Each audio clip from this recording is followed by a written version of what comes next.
வணக்கம் அன்பர்களே, நாம் இன்று காணவிருப்பது கல்யாணம் கைகூடி வர வரன் தேடி தரும் தலங்களில் ஒன்றாக பிரகாசிக்கும் காஞ்சிபுரம் திருவிடந்தை நித்திய கல்யாண பெருமாள் திருக்கோவில். சரஸ்வதி நதிக்கரையில் வாழ்ந்து வந்த குனி என்கிற தேவகன்னிகை தனக்கு ஏற்பட்ட தேவகுல சாபத்தால் பூமிக்கு வருகிறார். ஒரு முனிவரை திருமணம் செய்து கொண்டு 360 பெண் குழந்தைகளை பெற்றெடுத்தால் மட்டுமே விமோசனம் கிடைக்கும் என்பது சாபம். சரஸ்வதி நதிக்கரையில் தவம் புரிந்த அத்தனை முனிவர்களிடம் சென்று திருமணம் செய்து கொள்ளுமாறு கோரிக்கை வைத்தாள்.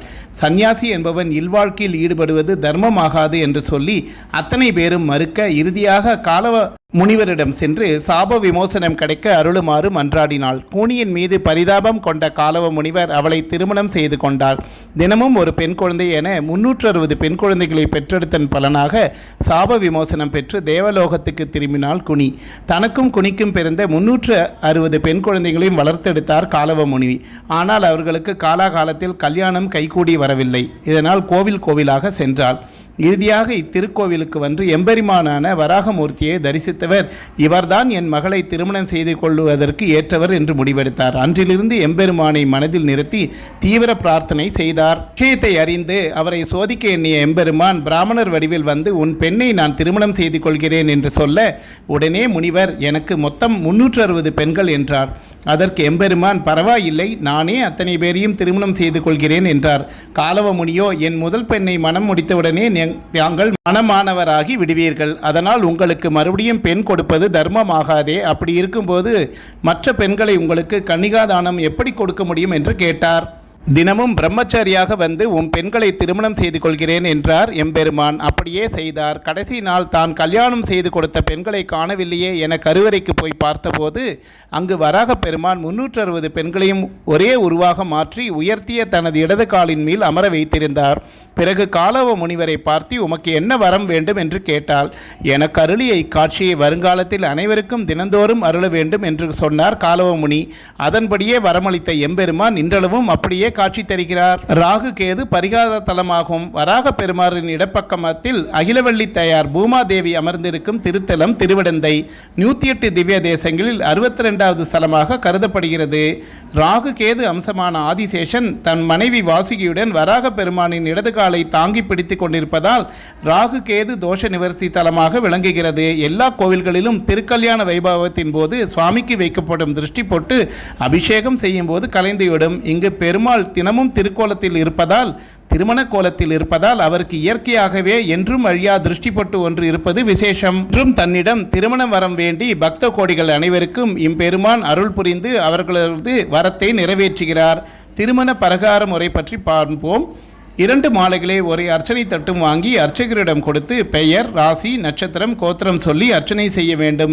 2 மாலைகளில் ஒரு மாலையை பெருமாளுக்கு சாத்திவிட்டு மற்றொரு மாலை பரிகாரம் செய்பவரிடம் கொடுக்கப்படும்.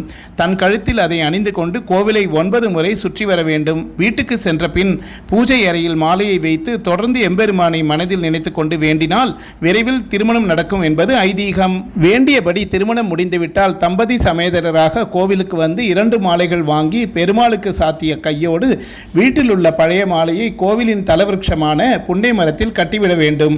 சென்னையிலிருந்து மாமல்லபுரம் செல்லும் கிழக்கு கடற்கரை சாலையில் இத்திருத்தலம் அமைந்திருக்கிறது.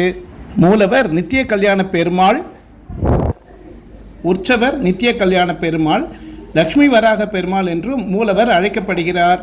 தாயார் கோமலவள்ளி தாயார், தலவிருட்சம் புன்னை மரம் மற்றும் ஆனை மரம், தீர்த்தம் வராக தீர்த்தம், கல்யாண தீர்த்தம், ஆகமம் பூஜை வைகானசம், புராண பெயர் வராகபுரி திருவிடந்தை. இத்தல பெருமாள் கிழக்கு நோக்கி நின்ற திருக்கோலத்தில் அருள்கிறார். இவருக்கு மேலுள்ள விமானம் கல்யாண விமானம். பெருமாளை மார்க்கண்டேயர் தரிசனம் செய்துள்ளார். திருஷ்டி தோஷம், ராகு கேது தோஷம், சுக்கிர தோஷம், திருமண தடை உள்ளவர்களுக்கு பரிகார ஸ்தலமாகும். இத்தலத்தை திருமங்கை ஆழ்வாரும் மணவாள மாமுனிகளும் மங்கனாசாசனம் செய்துள்ளனர். திரேதா யுகத்தில் மேகநாதன் என்ற அரசனின் புதல்வன் பலி நல்லாட்சி புரிந்து வந்தான். அக்காலத்தில் மாலி, மால்யவன், சுமாலி ஆகிய அரக்கர்கள் தேவர்களுடன் போர் புரிய பலியின் உதவியை நாடினர். பலி மறுத்துவிட்டான். இதனால் அரக்கர்கள் தேவர்களுடன் சண்டையிட்டு தோற்று பின் பலியிடம் மீண்டும் உதவி கேட்டனர். அரக்கர்களுக்காக தேவர்களுடன் பலி சண்டையிட்டு வென்றான். இதனால் பலிக்கு பிரம்மகத்தி தோஷம் ஏற்பட்டது. இந்த தோஷம் போக்க பெருமாளிடம் தவம் இருந்தான். தவத்துக்கு மெச்சிய பெருமாள் வராக ரூபத்தில் அவனுக்கு காட்சி கொடுத்து தோஷத்தை போக்கினார்.